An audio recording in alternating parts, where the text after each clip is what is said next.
அல்லேலூயா. கர்த்தருடைய பரிசுத்த நாமத்திற்கு மகிமையும் ஸ்தோத்திரம் உண்டாவதாக. திரும்பவும் தேவனாகிய கர்த்தருடைய கிருபையினாலே ஒரு பரிசுத்த ஆராதனை செய்ய முடியாத நல்ல ஒரு பாக்கியம் நமக்கு கிடைத்து நாம் தேவனை ஆராதிக்க முடியாத நல்ல கிருபை பெற்றோம். கர்த்தர் ஆராதனை நேரம் மட்டும் கூட இருந்து ஆசீர்வதித்துக் கொண்டிருக்கிறார். அதற்காக ஆண்டவருக்கு நான் அதிகமாக நான் ஸ்தோத்திரம் செலுத்துகிறேன். இந்த சமயமானது ஆண்டவருடைய வார்த்தைகளுக்காக நாம் காத்திருந்து அவருடைய வார்த்தைகளை பெற்று கேட்டு அதை இதயத்தில் வைத்து அதன்படி நடந்து ஆசீர்வாதங்களை பெற்றுக் கொள்கிற வேலையின் சமயமா இருக்கிறது. பரத்திலிருந்து இருந்தாமே நல்ல வார்த்தைகளை நமக்கு அனுப்பி தருவாராக. இன்றைய நாள் வார்த்தையாக 2 தீமோத்தேயு புஸ்தகத்துல 3ஆம் அதிகாரத்துல 14வது வார்த்தை தேவனாகிய கர்த்தர் தாமே நமக்கு பிரசங்க வாக்கியமாக தேவனாகிய கர்த்தர் தந்திருக்கிறார். அவைகளை நாம் தியானிப்பதற்கு இறைவன் நமக்கு அருள் பாராட்டுவாராக. எழுந்து ஒருவர் 2 தீமோத்தேயு 3ஆம் அதிகாரத்துல 14வது வசனத்தை ஒரு தேவனுக்குள்ளே வாசிக்கலாம். வாசிங்க.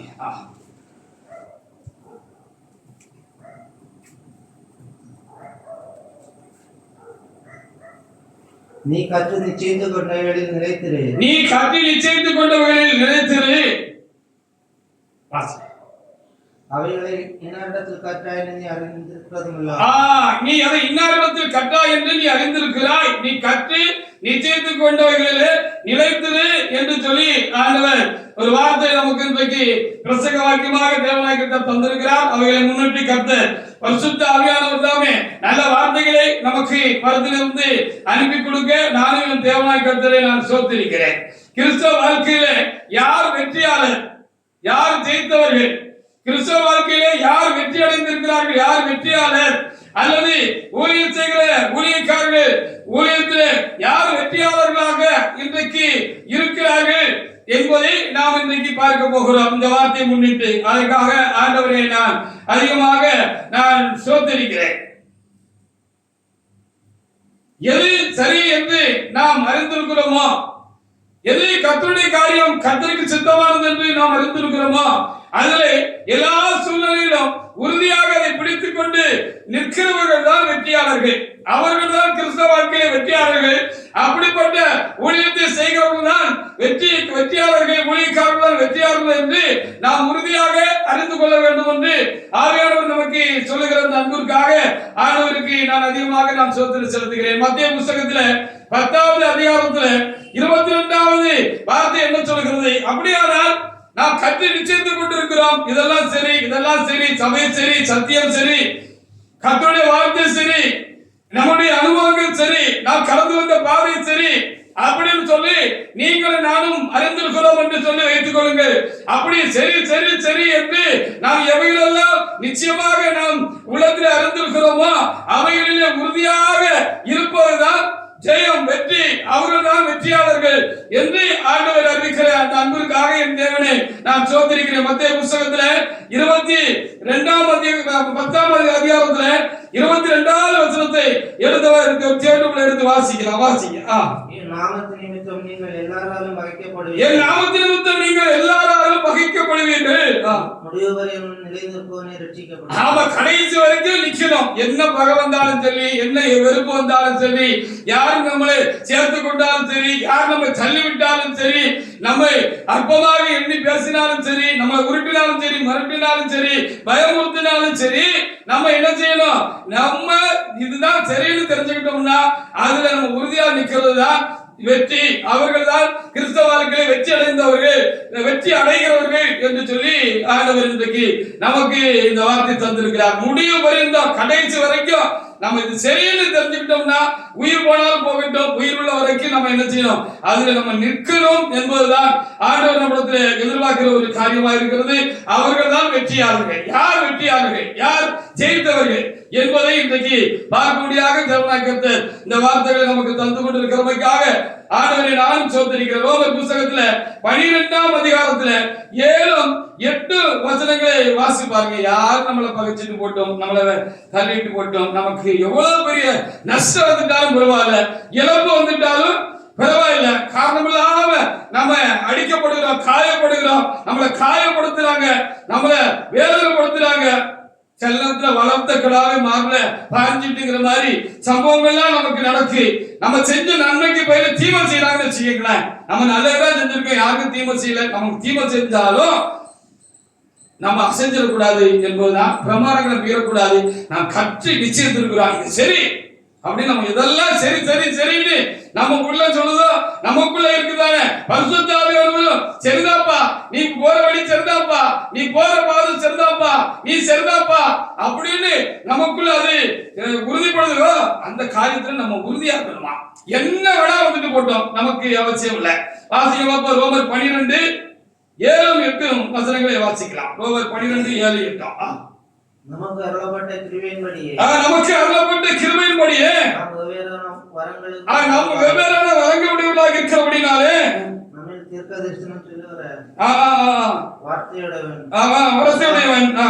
விசுவாச பிரமாணத்திற்கு ஏற்றதாக சொல்லப்படவன். 7-8 வாசிங்க. ஊழியம் செய்கிறவன் ஊழியத்திலும் போதிக்கிறவன் போதிக்கிறதிலும் புத்தி சொல்லுகிறவன் புத்தி சொல்லுகிறதிலும் கருத்திருக்க கடவன் என்று அங்க நிறைய காரியங்களை சொல்லிட்டு எதை செஞ்சாலும் கடைசியில் எப்படி முடிச்சிருக்க அந்த வசனம் அப்படின்னா உற்சாகத்தோட செய்ய. பாத்தீங்களா, நான் ஊழியம் செய்யறேன்னு வச்சுக்கீங்களேன், நான் ஊழியத்துல எது சரின்னு நான் கற்றுக்கொண்டிருக்கிறேனோ, எது சரின்னு கற்று எனக்குள்ளாக மாத்திரமல்ல பரிசுத்த ஆவியானவராலும் நிச்சயம் எனக்குள்ள ஒரு நிச்சயம் உண்டாயிருக்கிறதோ அது சரிங்கிற ஒரு காரியம் எனக்குள்ள தேவனாலும் உண்டாயிருக்கிறதோ அந்த காரியத்துல நம்ம என்ன செய்யணுமா உறுதியாக நம்ம இருக்கணும். விசுவாசிகள் அப்படிதான் கற்றுக்கொண்ட காரியத்துல என்ன செய்யணும், நம்ம உறுதியா இருக்கணும். கர்த்தர் நேற்றைக்கு ஒண்ணு இன்றைக்கு ஒண்ணு நாளைக்கு ஒண்ணு மாறி மாறி சொல்ல மாட்டார். அவருக்கு சொன்னபடிதான் சொல்லுவார். ஒரே சொல்லதான் திரும்ப திரும்ப சொல்லுவார். சரின்னு சொல்லிட்டு சரியில்லைன்னு சொல்ல மாட்டார், சரின்னு சொல்லிட்டு சரியில்லைன்னு சொல்ல மாட்டார். அப்படி ஒரு காலம் ஆண்டவர் சொல்ல மாட்டார் என்று சொல்லி நாம் அறிந்து கொள்ள வேண்டியதா இருக்கு. அப்ப புத்தி சொல்லுகிறவங்க புத்தி சொல்லுகிறவங்க நினைத்திருக்கணும், ஊழியம் செய்யறவங்க ஊழியம் செய்யறவங்க நினைத்திருக்கணும், போதிக்கிறவங்க போதிக்கிறவங்க நினைத்திருக்கணும் அப்படின்னு சொல்லி வேலை வாக்கியம் எப்படி போதிக்கணும்னு சொல்லப்பட்டிருக்கிறது. அப்ப இந்த வேலை என்ன சொல்றதோ நம்ம இந்த வேதத்திலிருந்து நமக்கு கற்றுக் கொடுக்கப்பட்ட காரியங்கள் என்னவோ அவைகளை உள்ளபடி நம்ம என்ன செய்யணும் சொல்றதுலயும் எந்த சூழ்நிலையிலும் நம்ம என்ன செய்யணும், நம்ம திடமா தைரியமா இருந்தோம்னா நம்ம வெற்றியாளர்கள். நம்ம ஜெயிச்சுக்கிட்டு இருக்கோம், நம்ம ஊழியத்திலையும் ஜெயிச்சுட்டு இருக்கோம், நம்ம என்ன செய்யறோம் கிறிஸ்தவ வாழ்க்கையில நம்ம என்ன செஞ்சுட்டு இருக்கிறோம் ஜெயிச்சுட்டு இருக்கிறோம் சொல்லி அர்த்தம். எந்த சூழ்நிலையிலும் நான் கற்றுக்கொண்டதை மீறக்கூடாது. சரின்னு சொன்ன காரியத்தை நம்ம விட்டுட்டு போயிடக்கூடாது, விட்டுவிடக்கூடாது. கலாத்தியர் 2:18 நீங்க வாசி பாருங்க. கலாத்தியர் புத்தகத்துல 2:18 எதையும் விட்டுறக்கூடாது. பிடிச்சுட்டா புளிய கொம்பா பிடிச்ச புளிய என்ன சொல்ல புளிய கொம்பா பிடிச்சுக்கணும்னு சொல்லுவாங்க, முரட்டு பிடியா பிடிச்சுக்கணும்னு சொல்லுவாங்க, குரங்கு மாதிரி பிடிச்சுக்கணும்னு சொல்லுவாங்க, குரங்கு பிடியா பிடிச்சுக்கணும்னு சொல்லுவாங்க. சரின்னா விடவே கூடாது. அதான் இப்ப நமக்கு முக்கியம். இது சரின்னா என்ன வேணாலும் போட்டோம், எது வேணாலும் நடக்கட்டும், எது வேணாலும் வரட்டும், நம்ம விடக்கூடாது. வாசிங்க பாப்பா கலாத்தியர் 2:18. நான் இடித்து போட்டவளை நான் மறுபடியும் கட்டினால் நான் இடித்து போட்டவளை மறுபடியும் கட்டினால் பிரமாணத்தை மீறுகிறவன் இது சரி இது சரியில்லைன்னு நம்ம உறுதியா தெரிஞ்சுக்கிட்டோம்னா சரியில்லாத எப்படி சரியாகும், சரி எப்படி தப்பாகும்? அப்படி ஒரு நாள் மாறாது. சரி சரியாதான் இருக்கும், தப்பு தப்பா தான் இருக்கும்.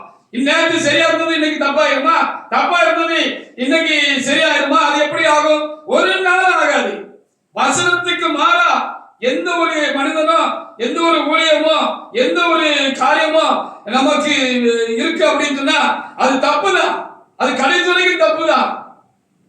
அப்ப நம்ம என்ன செய்யணும், நம்ம கத்தை நிச்சயத்துக்கு கொண்ட காரியத்துல நம்ம சரியா பிடிச்சுக்கிட்டு உறுதியாக என்ன செஞ்சிடணும் இருந்துடணும். சாகிற வரைக்கும் சரியா இருந்துங்கிறது தான் நமக்கு இன்னைக்கு கொடுக்கிற உபதேசமா இருக்கு. பிரமாணங்களை மீறக்கூடாது. நாம் கத்தை நிச்சயத்து கொண்ட பிரமாணங்களை மீறக்கூடாது. கத்தை நிச்சயத்து கொண்டவங்களுக்கு மாறாக நம்முடைய வாழ்க்கையை நம்ம திசை திருப்ப கூடாது. என்ன பிரச்சனை உலகத்துல நமக்கு வந்தாலும் சரிதான், எவ்வளவு பெரிய போராட்டம் வந்தாலும் சரிதான், உலகமே நமக்கு ஏற்றி நின்றாலும் சரிதான், நம்ம உறுதியா இருக்கணும் அப்படிங்கிறது தான் இந்த காரியம். நீ கத்தி நிச்சயத்து கொண்ட காரியங்கள்ல நிலைத்து உறுதியாயிரு, நிக்கணும். அப்படி நின்னா நம்ம வெற்றியாளர். கிறிஸ்தவ வாழ்க்கையில தேவனுடைய பிள்ளைகள் வெற்றியாளர்கள், ஊழியர் பாதையில ஊழியக்காரங்க என்ன சரி வெற்றியாளர்கள். ரோமர் 8:35 நீங்க வாசிக்கப்படுங்க. நித்தமும் பாதிக்கப்படுகிறோம், சரி பரவாயில்ல, நித்தமும் தாக்கப்படுகிறோம் பரவாயில்ல, நித்தமும் பாதிக்கப்பட்டு இருக்கோமே, அதிகமாக வேதனை அனுபவித்துக் கொண்டிருக்கிறோமே. பரவாயில்ல, வாசிங்க ரோமர் 8:37.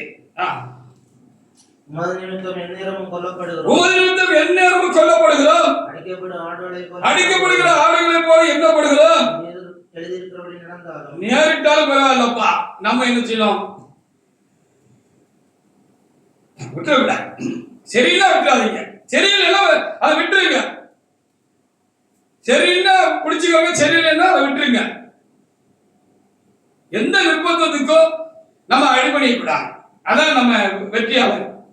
நம்ம வெற்றி அடைந்திருக்கிறோம் அதுதான். வெற்றி அடையணும், வெற்றி அடைவோம் என்று ஆண்டவர் சொல்கிற. 9 நிமித்தம் எந்நேரமும் கொல்லப்படுகிறான். நித்தம் சாகணும் ஐயா, கிறிஸ்துக்காக நித்தம் சாகணும்னா சாக வேண்டியதான். எல்லாருக்கும் சாவு ஒரு நாள் தான் வரும். நான் நித்தமும் சாகலப்பா, நித்தமும் கொல்லப்படலாம்ப்பா, நித்தமும் வேதனைப்படுதாம்ப்பா. கிறிஸ்துக்காக அப்படி நம்ம நித்தமும் கொல்லப்படுகிற, நித்தமும் சாகுறோம்னா அதனுடைய ஆசீர்வாதம் கண்டிப்பா மறுமையில பெருசா இருக்கான். அப்போ பிடிச்சிட்டு விடக்கூடாது. ஹல்லேலூயா. நீ கட்டி நிச்சயித்து கொண்ட காரியங்கள்ல நீ நிலைத்திரு. அவைகளை இன்னார் இடத்தில் கட்டாய் என்று நீ அறிந்திருக்கிறாய் என்று வேத புத்தகம் நமக்கு என்ன செய்கிறது? தெளிவாக சொல்லுகிறது. அது கர்த்தருடைய வேதத்திலிருந்து நம்ம அறிஞ்சுக்கிட்டோம், அல்லது உண்மையுள்ள பரிசுத்தவான்களிடத்திலிருந்து இது சரி அப்படின்னு சொல்லி அறிஞ்சுக்கிட்டோம். இதான் சரின்னு நம்ம உறுதியா அறிஞ்சுக்கிட்டோம். தேவனை நம்ம கிட்ட பேசினாரு, ஆண்டவர் மாத்தி மாத்தி பேச மாட்டார். எத்தனை நேரம் போய் கேட்டாலும் சொன்னதுதான் சொல்லுவாரு. சரியா சரின்னு சொல்லுவாரு, தப்பு தப்புன்னு சொல்லுவாரு. அப்படிப்பட்டவர்தான். இப்போ திரும்ப நீங்க வாசித்து பாருங்க, 2 தீமோத்தேயு புத்தகத்துல 3ஆம் அதிகாரத்துல 14 15 சேர்த்து நீங்க வாசித்து பாருங்க. 2 தீமோத்தேயு 3 14 15 வசனங்களை வாசித்து பாருங்க. நீ கட்டி நிச்சயித்துக் கொண்டவைகளில் நிலைத்திரு. நீ கட்டி நிச்சயித்துக் கொண்டவைகளில் நிலைத்திரு. அவைகளை இன்னொருத்தில் கட்டாய். யாருக்கு கட்டாய்னு உனக்கு நல்லா தெரியும். கிறிஸ்து இயேசுவை பற்றி விசுவாசத்தினாலே. கிறிஸ்து இயேசுவை பற்றி விசுவாசத்தினாலே உன்னை ரட்சிப்புக்கேற்ற ஞானம் உள்ளவராகத்தக்க. உன்னை ரட்சிப்புக்கேற்ற ஞானம் உள்ளவராகத்தக்க பரிசுத்த வேத எழுத்துக்களை. பரிசுத்த வேத எழுத்துக்களையும் நீ சிறு வயது முதல் அறிந்தவன் என்று உனக்கு. ஆமாப்பா, சபைக்கு வர்றதுக்குள்ளால ஒண்ணுமே தெரியாது. சபைக்கு வந்த பிறகு நிறைய தெரியும் இல்லையா? சபைக்கு வந்த பிறகு எது சரி தப்பு அப்படின்னு நம்ம வேத புத்தகத்திலிருந்து அறிஞ்சிருக்கிறோம், நம்ம ஆண்டவரத்திலிருந்து அறிஞ்சிருக்கிறோம். அப்படி அறிஞ்சுக்கிட்டாச்சு அப்படின்னா இது சரினா, வேதத்துக்கு மாறா ஒருவருடைய வாழ்க்கை ஜீவியம் ஊழியம் அவருடைய நடத்திப்பு அவருடைய காரியங்கள் எல்லாம் வேதத்துக்கு மாறா இருக்கு அப்படின்னு சொன்னா, இந்த வேத வசனத்துக்கு இந்த எழுத்துக்களுக்கு மாறா இருக்கு, அவருக்கு அவருடைய வாழ்க்கைக்கும் அவருடைய ஆவிக்குரிய வாழ்க்கைக்கும் எந்த சம்பந்தம் இல்ல, ஊழியத்துல அவங்க கடந்த காலங்கள்ல போதிச்சபடி நடக்கல, எல்லாருக்கும் போதிச்சாங்க, கை கொண்டு போதிக்கல, இல்ல காலத்துல சொன்னபடி நடக்காம மீறிட்டாங்க அப்படின்னு சொன்னா அவங்க ஃபெயில் ஆயிட்டாங்க, அவங்க தோத்து போயிட்டாங்க, அவங்க வெற்றியாளர் கிடையாது. வெற்றியாளர் என்று சொன்னால் தொடர்ந்து போராடி கொண்டிருக்கிறவர்கள், தோத்து போகாதவர்கள், எதிர்த்து நிற்கிறவர்கள், சாத்தானுக்கு எதிர்த்து இருக்கிறவர்கள், தீமைகளுக்கு எதிர்த்து நிற்கிறவர்கள், வேத வசனத்துக்கு மாறான காரியங்களுக்கு எதிர்த்து நிற்கிறவர்கள், கத்தி நிச்சயித்துக் கொண்ட காரியங்களுக்கு மாறான காரியங்கள் வந்து அவர்களை மோதுகிற பொழுது அதற்கு எதிர்த்து நிற்கிறவர்கள், ஒருபோதும் விழுந்து விடாதவர்கள், இவங்க தான் வெற்றியாளர். யார் வெற்றியாளர்? கற்று நிச்சயித்துக் கொண்ட காரியங்கள் நிலைத்திருக்கிறவர்கள் வெற்றி பெற்றவர்கள், இல்லை வெற்றி பெறுகிறவர்கள். அதான் காரியம் என்று சொல்லி நாம் அறிய வேண்டியதா இருக்கிறது. கலாத்தியர் 2:4-5 வசனங்களை கூட வாசிங்க. பவுலுக்கும் இப்படி பல நெருக்கடி வந்துச்சு. அவரு கத்திரத்திலிருந்து கற்றுக்கிட்டாரு. அவருக்கு முன்னாக தேவனுக்குட்பட்ட பரிசுத்தவான்கள் மூலமாக, அப்போஸ்தலர்கள் மூலமாக, அவர் இன்னும் அநேகர் மூலமாக கிறிஸ்துக்குட்பட்ட அநேகர் மூலமாக அநேக காரியங்களை அவர் அறிந்து கொண்டார். எல்லாவற்றுக்கும் மேலாக அவரும் வேதத்தை கற்றறிந்த ஒரு பண்டிதராக இருந்தார், ஞானமுள்ளவராக இருந்தார். கிறிஸ்துவை காண்கிறதுக்கு முன்னாலேயே அவர் நீதி நியாயமும் உண்மையும் பரமத்து பரிசுத்தமுள்ளவராக இருந்தார். தேவனுக்கு பயப்படுகிறவரே தேவனுடைய மனுஷனாக இருந்தார். தேவனும் அவருக்கு தரிசனமாக இருந்தார். தேவனுடைய ஆவியை அவரும் அளவில்லாமல் பெற்றிருந்தார். தேவ ஆவியினால் நடத்தப்பட்டார். ஆனபடினால் அதற்கு மாறான காரியங்களுக்கு கொஞ்சம் கூட கிஞ்சித்து என்ன செய்யல, அவரு அசைஞ்சு கொடுக்கல,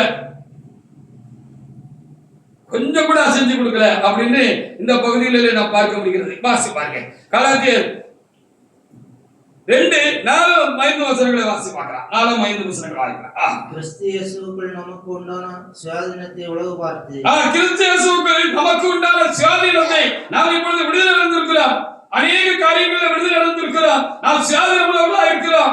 பாவங்களிலிருந்து, அநேகமான சுபாவங்களிலிருந்து, அநேக விதமான தவறான போதனைகளிலிருந்து நாம் விடுதலை இருக்கிறோம். விசேஷமாக திருச்சபையின் மூலமாக நாம் சத்தியத்தை சத்தியமாக நமக்கு பகுத்து கடந்த காலங்களில் போதிக்கப்பட்டபடினாலே நாம் என்ன செய்திருக்கிறோம், சுயாதீனம் உள்ளவர்களா இருக்கிறோம். நம்ம இப்ப யாருக்கு அடிமை இல்லை, மனுஷனுக்கு அடிமை இல்லை, ஊருக்கு அடிமை இல்லை, உலகத்துக்கு அடிமை இல்லை, நமக்கு நாமே கூட அடிமை இல்லை. ஹல்லேலூயா! நமக்கு நம்ம கூட அடிமை கிடையாது.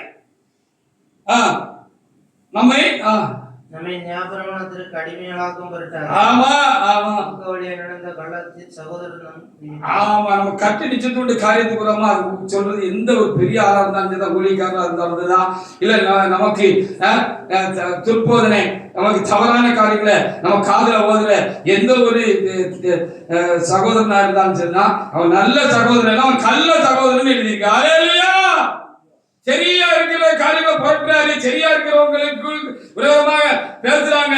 நம்ம ஆராய்ந்து பார்க்கிற பொழுது நம்ம அவங்களை குறித்து, அவங்களுடைய வாழ்க்கையை குறித்து, அவங்க நித்தமா அவருடைய ஜீவியத்தை குறித்து, கிறிஸ்தவ வாழ்க்கையை குறித்து நம்ம பார்த்துக்கிட்டு தான் இருக்கோம். அவங்களுடைய விகல்பமான ஆண்டவருக்கு மாறான காரியம் ஒண்ணு இல்ல.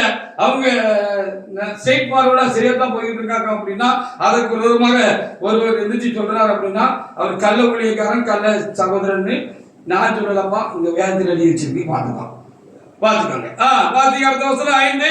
சுவிசேஷத்தின் சத்தியம் உங்களிடத்தில் நிலைத்திருக்கும்படி, சுவிசேஷத்தின் சத்தியம் உங்களிடத்தில் நிலைத்திருக்கும்படி நாங்கள் ஒரு வினாடி நிமிஷம் கூட இல்ல, ஒரு வினாடி கூட நாங்க என்ன செய்யல, அதுக்கு நாங்க சம்மதிக்கல, அதுக்கு நாங்க எசைஞ்சு போல, கொஞ்சம் வளைஞ்சு நெளிஞ்சு போகல அப்படின்னு சொல்லியிருக்கு. அப்ப என்ன எப்படி இருந்தாரு பவுலடியார்னா, நீ ஆண்டவருடைய வார்த்தைக்கு நீ வளைஞ்சு கொடு, ஆண்டோட வார்த்தையை நீ வளைக்க முற்படாத, நாங்க அதை வளைக்க மாட்டோம், வளைய மாட்டோம்னு நாங்க தெளிவா இருந்துச்சு. நம்ம என்ன செய்யணும், தேவனுடைய பிள்ளைய வார்த்தை இப்படிதான் சொல்கிறது என்றால் அப்படி நம்முடைய ஜீவத்தை வைத்துக் கொள்கிறதா நமக்கு சரி. அந்த வார்த்தைக்கு மாறாக நம்முடைய ஜீவத்தை நம்ம என்ன செய்யக்கூடாது, வச்சுக்கொள்ள கூடாது. இந்த வார்த்தை இப்படிதான் சொல்லுதுன்னா அதுக்கு நம்ம வளையணும். நமக்கு வசதி படலைங்கிறதுக்காக ஆண்டோட வார்த்தையை வளைக்க கூடாது. அதுபடி ஒருத்தர் நடக்கலன்னா அவங்களுக்கு பின்னால போனோம்னா நம்ம மோசம் போய் சேர மாட்டோம். நான் கரெக்டா டைரக்டா அதான் சொல்றேன். ஏதாவது இந்த உலகத்துல சில காரியங்கள் உங்களுக்கு அவங்க மூலமா கிடைக்கும், ஆனா மோசம் போக மாட்டோம். நம்ம எதுக்காக கிறிஸ்தவர்கள் ஆனோம், அதான் ரொம்ப முக்கியமான ஒரு காரியம். நம்ம இந்த உலகத்தின் அசுத்தங்களில் இருந்து விடுபட்டு நம்ம பரவத்தை பரிசுத்தமா நடந்து நம்ம என்ன செய்யணும், மோட்சத்துக்கு போறோம், ஏசப்பா இருக்கிற இடத்துக்கு போறோம். அப்படிங்கிறதுக்காக நம்ம ரட்சிக்கப்பட்டிருக்கிறோம். அப்படின்னா என்ன செய்யலாம், சரின்னு நம்ம உறுதிப்பட்ட காரியங்களை நம்ம உறுதியா இருக்கணுங்கிறதா காரியமா. யாக்கோபு 4:5 வாசிச்சு பாருங்க. யாரு எப்படி வந்துட்டு போட்டோம், ஊரோடு ஒத்து போகணும்பா அப்படின்னு தான் பொதுவா சொல்றாங்க. நம்ம ஐயா ஆண்டவர் என்ன சொல்லியிருக்காருன்னு சொல்லி பார்க்கும் பொழுது, வசனத்தின்படி நீ ஒத்துப்போ, வசனத்தின்படி ஒரு ஊழியம் ஒத்து போட்டோம், விசுவாசிகள் வசனத்தின்படி ஒத்து போக, அதை ஒத்து பார்த்து அதை உரசி பார்த்து அந்த நல்ல அது அந்த வார்த்தையை நீங்க உரசி பார்த்து அந்த உங்க வாழ்க்கையை அதை வசனத்தையும் உரசி பார்த்து அந்த வார்த்தைப்படி உங்க வாழ்க்கை இருக்கா, வார்த்தைப்படி உங்க ஊழியம் இருக்கான்னு மட்டும் பாருங்க. நம்ம யாருக்கு ஒத்து போனோம், ஆண்டவருக்கு ஒத்து போகணும். ஆண்டவருடைய வார்த்தைக்கு, வசனங்களுக்கு, நான் கற்று நிச்சயித்து கொண்ட காரியங்களுக்கு ஒத்து போகலாம். யாக்கோபு 4:4 மயந்தோம்.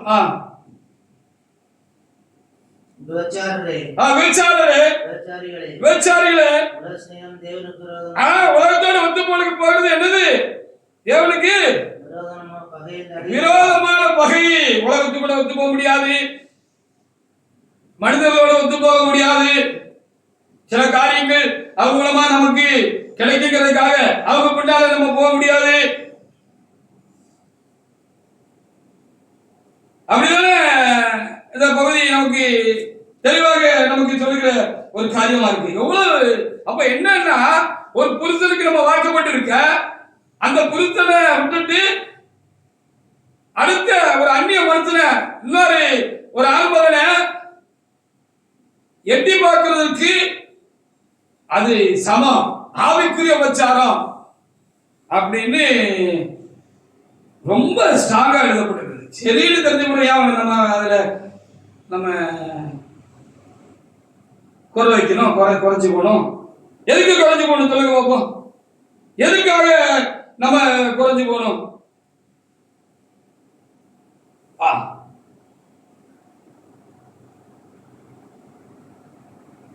அஞ்சாவது கூட வாசிங்க. நம்ம வாசமா இருக்கிற ஆவியானவர் நம்மிடத்தில் வைராக்கிய வாஞ்சியா இருக்கிறார் என்று வேத வாக்கியம் மீனா சொல்லுகிறதை நினைக்கிறீர்களா? ஆமா, ஆண்டவர் வைராக்கியமா சொல்றான், நீ இப்படி ஆவிக்குரிய காரியத்துல என்னை வருத்தப்படுத்திடாத. இது அவனுக்கு நல்லா தெரியும், சரின்னு தெரியும். தெரிஞ்சவரும் அதை விட்டுறாதப்பா, அதை உறுதியா பிடிச்சுக்கப்பா. புருஷன் தான் சதம், ஏசு தான் சதம். அதுக்கு மாறா நீ என்ன செய்யாத. ஏசு சொல்லாத நம்ம செஞ்சோம் அப்படின்னு சொன்னா அது ஏசு சொல்லல அப்படிங்கறத நீங்க புரிஞ்சுக்காங்க.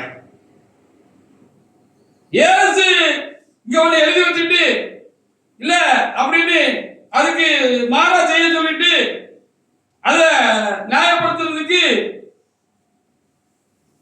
விளக்கம் என்ன செய்ய மாட்டாரு, சொல்ல மாட்டாரு. சொல்லுவாரா? 1 Corinthians 6ஆம் அதிகாரத்துல 1 முதல் சில வசனங்கள் வாசிப்பாருங்க. ஒரு எக்ஸாம்பிளுக்கு சொல்லுறேன். நீங்க ஒருத்தருக்கு ஒருத்தர் சண்டை போடக்கூடாதுப்பா. காத்தியில் வருவதற்கு நீங்க ஒருத்தருக்கு ஒருத்தர் நீங்க அடிச்சுக்கிட்டீங்கன்னு சொன்னா நீங்க அழிஞ்சு போயிருவீங்கப்பா. நீங்க அப்படி செய்யக்கூடாதுன்னு சொல்லியிருக்கு. சகோதரருக்குள்ள நம்ம எல்லாம் நினைச்ச கூடாது, ஒருத்தர் சகோதரருக்குள்ள பகை உண்டாக்க கூடாது, பகமை பாராட்ட கூடாது, ஒருத்தர் ஒரு அநியாயம் செய்யக்கூடாது அப்படின்னு தான் வேதம் சொல்லி இருக்குது. இப்படி ஆண்டவர் எழுதி கொடுத்துட்டு பரிசுத்த ஆவியானவர் அப்போஸ்தலரை கொண்டு நமக்கு புத்தி சொல்லிட்டு போதனை பண்ணிட்டு இதற்கு விரோதமா நீ செய்யன்னு சொல்லி எந்த ஆவியானவர் சொல்லுவாரு? நீ அடிச்சுக்கோ, பிடிச்சுக்கோ, கோர்ட்டுக்கு போ, கூட இருந்தவனுக்கு குழி வரி, உன் கூட நீ செய்யற அநியாயத்துக்கு அக்கிரமத்துக்கு கத்தருக்குமா விரோதமா நீ செய்யற காரியங்களுக்கு உன் கூட ஒத்து போகல, அது எப்படி செய்யலாம் சொல்லி கட்டி கட்டா அவனை சங்கரத்திரு, அவனை இல்லாமாக்கிரு, அவனை ஓட ஓட விரட்டிரு அப்படின்னு அங்க எழுதியிருக்கு. எந்த ஒரு காரியத்திலும் ஆண்டவர் ஒன்று எழுதி வைத்திருக்க அதுக்கு மாறாக எதையும் செய்ய சொல்ல மாட்டாரு. ஆண்டவர் கண்டிப்பா செய்ய சொல்ல மாட்டார். செஞ்சுக்கிட்டு அதுக்கு நியாயம் கற்பிக்கிறவங்க இருப்பாங்க, அவங்க கிட்ட தான் ரொம்ப ஜாக்கிரதையா இருக்கணும். வாசிங்க. உங்களில் ஒருவனுக்கு வேறொருவனுக்கு கூட வழக்குண்டானால் சரி, ஒரு பிரச்சனை வந்துட்டு உங்களுக்குள்ள தீர்த்துக்கங்கப்பா. இதுக்கு அந்நிய மனுஷங்கிட்ட போகாதீங்கன்னு எழுதியிருக்கு. வாசிக்கப்போ திரும்ப உங்களில் ஒருவனுக்கு வேறொருவனுடைய வழக்குண்டானால் போகாமல் அநியாயக்காரங்கிட்ட போறது, லஞ்சம் வாங்குறவங்கிட்ட, நியாயத்தை புரட்டுறவங்க, நீதி இல்லாதவங்கிட்ட, உலகத்து மனுஷங்கிட்ட, கோர்ட்டுக்கு, போலீஸ் ஸ்டேஷனுக்கு இதுக்கு நீ போக கூடாதுன்னு வேதத்தை எழுதிட்டு போலான்னு சொல்லி ஆண்டவர் சொன்னாங்கண்டா, ஆண்டவர் என்ன அங்க எழுதி வச்சதுக்கு ஒண்ணே சொல்ல, அப்புறம் சமய சந்தர்ப்பத்தை நம்மள மாதிரி மாத்தி மாத்தி சந்தர்ப்பம் பண்றவரா அவரு. வாசிங்க. நம்ம அந்த உலகத்தை நியாயம் இருக்க வேண்டியதா இருக்கிறது. உலகம் உங்களால் நியாயம் தீர்க்கப்படுவதாக இருக்க உலகம் உங்களால் நியாயம் தீர்க்கப்படுவதாக இருக்க அற்ப வழக்குகளை நீங்க அவாத்துறா. ஆமா, நாளைக்கு நியாய தீர்ப்பு நாள்ல நீங்களும் நானும் பரிசுத்தவாங்க அனைவரும் நியாயாசனத்துல உட்கார்ந்துருக்கலாம் வச்சுக்கோங்களேன். ஆண்டவர் சொல்லிடுவாரு, நான் உங்களை நியாயம் தீர்க்கல, என் வசனம் தான் நியாயம் தீர்க்கும். அந்த சட்ட புஸ்தகத்தை இவங்க இருதயத்துல வச்சிருக்கிறாங்க. இந்த பரிசுத்தவான்கள் வெற்றியாளர்கள் எல்லாம் ஜெயித்து வந்தவங்க எல்லாம் இருக்கிறாங்க, அவங்களுக்கு அது நல்ல தளபாடமா தெரியும் அப்படின்னு சொல்லி ஆண்டவர் உலகத்தை நம்மகிட்ட கொடுத்துருந்தாரு. உலக மக்களை நியாயம் தீர்க்கிறதுக்கு அவங்களுக்கு தீர்ப்பு செய்யறதுக்கு சொல்லிட்டாரு. அப்ப ரெண்டு பேர் வந்து நிக்கிறான். சொத்து சண்டையில இல்ல குடும்பத்துல ஒரு பிரச்சனை இல்ல, இவன் என்ன செஞ்சுட்டா, ரெண்டு பேரும் ஒருத்தருக்கு ஒருத்தர் அடி போட்டு ஒருத்தர் ஒருத்தர் வெட்டி கொண்டுட்டான். இவன் அங்க நியாயாசனத்துல வந்து நிக்கான். அப்ப இந்த வார்த்தை என்ன சொல்லுது, சகோதரர்கள் ஒருமித்து வாசம் பண்ணுவது எத்தனை இன்பமானதுன்னு சொல்லப்பட்டிருக்கிறது. அப்ப நீ இப்படிதான் பைபிள் சொல்லியிருக்கு. சகோதரர்கள் இருந்தாலும் நீ எழுந்து சகோதரா இருந்துகிட்டு நீ ஒருத்தர் வந்து அடி போட்டு கடைசியில சொத்துக்காக என்ன செஞ்சுட்ட, இந்த உலகத்துல நிலையில்லாத அந்த காரியத்துக்காக நீ என்ன செஞ்சுட்ட, உன் சகோதரனை அண்ணனை தம்பி நீ வெட்டி கொண்டுட்ட. அப்படினால இது பெரிய குற்றம். அதனால உனக்கு பருவத்தில் இடம் இல்லை, இந்த குற்றத்துக்கு இன்னி நகரத்து தான் போகணும் அப்படின்னு நானோ அல்லது நீங்களோ நியாயத்திற்குன்னு வச்சுக்கோங்களேன். எந்த ஒரு தேவனார் இந்த ஒரு தேவண்டு மனுஷனோ நியாயத்திற்கு வச்சிருக்கீங்களேன். அப்ப அந்த தப்பை நம்ம செய்யாம இருந்தா தானே அந்த சகோதரர் நியாயத்திற்கு அந்த நியாயத்திரத்தில் உட்கார முடியும். அப்படி இல்லாம சபையில இருந்துகிட்டு சபையில போதிச்சுட்டு புத்தி சொல்லிட்டு பெரியவர்கள் என்ற சாணத்துல இருந்துகிட்டு உங்களுக்குள்ளே அடி வச்சு நீங்க சொல்ற காரியங்களுக்கு அநியாயத்துக்கு ஒத்து போகலன்னு சொல்லி அது கேள்வி கேட்டா அவங்க தீர்த்து கட்டிட்டீங்கன்னு வச்சுக்கிடுவோமே, நீங்க தீர்த்து கட்டிட்டீங்கன்னு வச்சுக்கிடுவோமே. அப்போ நீங்க அந்த ஆளை நியாயம் தீர்க்க முடியுமா? நான் ஒருவனை நியாயம் தீர்க்க வேண்டும் சொன்னால் அவன் செஞ்ச தப்ப நான் செஞ்சிருக்க கூடாது. அப்பனாதான் நான் நியாயாசனத்தில் உட்கார்றதுக்கு லாயக்கான. அப்படி நான் கிறிஸ்தவ வாழ்க்கையில சபைக்குள்ள ஒருத்தருக்கு ஒருத்தர் அநியாயம் செஞ்சிருந்தேன் வச்சுக்கோங்களேன், ஒரு சகோதரனுக்கு நான் கெடுதல் செஞ்சிருந்தேன் வச்சுக்கோங்களேன், அவனை நான் தீர்த்து கட்டினேன்னு வச்சுக்கோங்களேன். அப்போ அங்க இருக்கிற நியாயப்படி உனக்கு இந்த பைபிள் வசனம் அப்படி சொல்லுது, உனக்கு நியாய தீர்ப்பு அப்படின்னு சொன்னோம்னா அந்த ஆள் இருக்கா பாத்தீங்களா, கொலகாரன், சொந்த சகோதரனை கொண்ட கொலகாரன் இருக்கால, கொல்லு எடுத்துவான். இந்த வானமண்டத்துல ஆண்டவருக்கு முன்பாக நமக்கு முன்பாக கொல்லு சிரிச்சிருவான். என்ன சிரிக்க அப்படின்னு நான் கேட்டேன்னா, நீ அந்த நிலைமை செஞ்ச ஒரு சகோதர ஆத்மாவை கொண்டு போட்டியா, அவனுடைய ஊழியத்தை இல்லாமக்கிட்டியா? அவன் என்ன தப்பு செஞ்சான்? நீ செஞ்ச தப்புன்னு சொன்னா அவ்வளவுதானே. அதனால உன் கூட சேர மாட்டேன்னு சொன்னா உன்னை விட்டு விலகி போயிட்டான், அவ்வளவுதானே. நீ ஆத்மாவை கொலை பண்ண வந்தானே, ஒரு ஊழியக்காரன நீ கொலை பண்ண வந்தானே, அவன் ஊழியத்தை கெடுத்த வந்தானே, நீ என்னப்பா எனக்கு பெருசா நான் சொல்றேன்? நான் அறியாதவன், இந்த வேத வசனம் எனக்கு தெரியாது, இயேசுவை தெரியாது, நான் உலகத்து மனுஷன், ஏதோ புஜினமா செஞ்சுட்டேன். நீ அறிஞ்சே செஞ்சப்பா, நீ உட்கார்ந்துக்க லாயக்கில்லைன்னு சொல்லி ஒரு கூட்டம் நடந்துச்சு, பரிசுத்தவான்கள் கூட்டம் நடந்துச்சு. தலைவராகிறதுக்காக சேர கட்டியா பிடிச்சிட்டு ஒருவர் உட்கார்ந்து இருந்தாரு தலைவர் ஆகிறதுக்காக. அப்போ அங்க கூட்டம் நடந்துச்சு, அங்க பல கலட்டாக்கள் நடந்துச்சு. ஒருத்தருக்கு வந்து மோதிக்கிட்டாங்க, அடிச்சுக்கிட்டாங்க, வாய்க்கு வந்த மாதிரி பேசுறாங்க, கைகளை போட்டுதான் நடக்கல, முண்டிக்கிட்டு தான் வந்தாங்க. இந்த உலகத்தை மனுஷன் பிடிச்சி இறுக்கி வச்சிருந்தாங்க, நல்லா தெரிஞ்சுக்காங்க. இங்க ஒரு ஆள் முண்ட, அங்க அந்த ஆளுக்கு அவர் யாருக்கு விரோதமா முண்டாரோ, எந்த ஊழியக்காருக்கு விரோதமா பரிசுத்தவானுக்கு விரோதமா முண்டாரோ அவருக்கு வேண்டப்பட்டவரு, அங்க இருந்து அவருக்கு சப்போர்ட்டா இவர் அடிக்கிறதுக்கு அவர் முண்ட. ரெண்டு பேரும் முண்ட, இங்கிட்டு 10 பேர் 4 பேர் பிடிச்சுக்கிட்டா, அங்கிட்டு 4 பேர் பிடிச்சுக்கிட்டான். இதுக்கிடையில ஒரு பரிசுத்தவான் அந்த பரிசுத்தவானை பார்த்து சொன்னாரு. அந்த பரிசுத்தவான் தான் இப்ப இவங்க ஐக்கிய வச்சிருக்கிறாங்க. யாரு? இவரா இவரா தலைவரு, இவரா தலைவரு, இவரா தலைவராக போறாரு, சேர பிடிச்சிட்டு உட்கார்ந்துருக்கிறாரு. இவரு நான் தான் தலைவர் சொன்னா சேரோட அவர் குப்புற தள்ளி கீழே போட்டுறான்னு சொன்னாரு.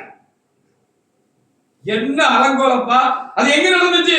கர்த்தருடைய பரிசுத்த ஆலயத்தில் வைத்து தேவாலயம் செய்கிற ஆலயத்தில் வச்சு இந்த கொடிய காட்சி அங்க அரங்கேறிச்சு. என்ன செய்ய? இவரு நான் தான் தலைவராக சொன்னார்னா இவரை சேரோட குப்பரை தள்ளி விட்டுருவேன் அப்படின்னு சொன்ன ஆளு கூட இன்னைக்கு ஐக்கியம் வச்சிருக்காங்க. அவர் தான் இவங்களும் ஆளுவாங்க. ஏசு ஆளல பரிசுத்தவான்களை, பரிசுத்தவான்கள் சொல்லப்படுகிறான இவர்களை, தங்கள் பெரியவர்கள் என்று காண்பித்துக் கொள்கிறார் இவர்களை ஏசு ஆளல குப்பரை தள்ளி விட்டு மனுஷன் தான் அவருக்கு தலைவரா இருந்து அவங்கள ஆளுறாங்க. இந்த சிந்து பாத்து கதை தெரியுமா உங்களுக்கு? சிந்து பாத்து கதை நல்லா கொஞ்சம் வெளிப்பா கேளுங்க. சிந்து பாத்து கதை தெரியுமா? சிந்து பாத்துக்கு கதையில ஒரு வயதான கிழவன், மராட்டி கிழவன், அவரு தோல்ல ஏறி உட்கார்ந்துக்கிட்டு இறங்க மாட்டான். என்ன கொஞ்சம் தூரம் அங்க கொண்டு விட்டுருப்பா அப்படின்னு சொல்லி பாவமா கேட்டுட்டு தோல்ல ஏறி பார்த்துட்டு இறங்க மாட்டேன்னு பிரச்சனை பண்ணவரு அந்த வயதான கிழவர். அத மாதிரி இப்ப ஆகி போச்சு பாருங்க. அப்ப கேளுங்க, அப்ப இதுல எழுதப்பட்டபடி நம்ம சரியா இருந்தாலும் சரி, இப்படி ஒவ்வொரு காரியத்துக்கும் நம்ம பார்த்துக்கிட வேண்டியதான்.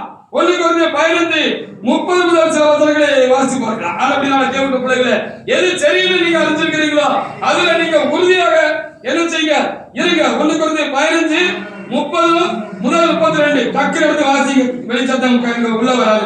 1 Corinthians 15:30 முதல் 32 வரைக்கும் வாசிங்க. நாங்களே எந்நேரமும் நாசமோசத்திற்கு ஏதுவாயிருக்கிறோம். ஆமா, நாசமோசத்துக்கு ஏதுவாயிருக்கிறோம். நான் அனுதினமும் சாகிறேன். நித்தமும் சாகிறேன்ப்பா. ஆண்டவருக்காக நித்தமும் நான் சாகிறேன்ப்பா. வாசிங்க. நம்முடைய கர்த்தராகிய இயேசு கிறிஸ்துவினால் உங்களை குறித்து பாராட்டுகிற மேன்மையை கொண்டு மேன்மைக்கு பாராட்டு மேன்மை குறித்து சொல்லுகிறேன். நான் எபேசிலே துஷ்ட மிருகங்களோடு போராடினேன் என்று மனுஷர் வழக்கமாக சொல்கிறேன். எனக்கு பிரயோஜனம் என்ன? பாத்தீங்களா? வசனத்துக்கு மாற அங்க ஒரு கள்ள போதனை ஜனங்களுக்குள்ள நடமாட விட்டுட்டாங்க. கள்ள போதைகள், கள்ள ஒழிக்காங்க, கபடமுள்ள வேலையாட்கள் அப்படி நடமாட விட்டுட்டாங்க. அதை பார்த்து பவுல் குதித்து வந்து என்ன செஞ்சாரு, அப்படி பேசினாருன்னு சொல்லி எழுதப்பட்டிருக்கிறது. போராட்டம் எது வந்தாலும் தருவார். போராட்டம் எது வந்தாலும் பாட்டு படிங்க. உட்கார்ந்துருக்கோங்க, நீங்கள் பாட்டு படிங்க. தெரியுங்களா? தெரியாதா?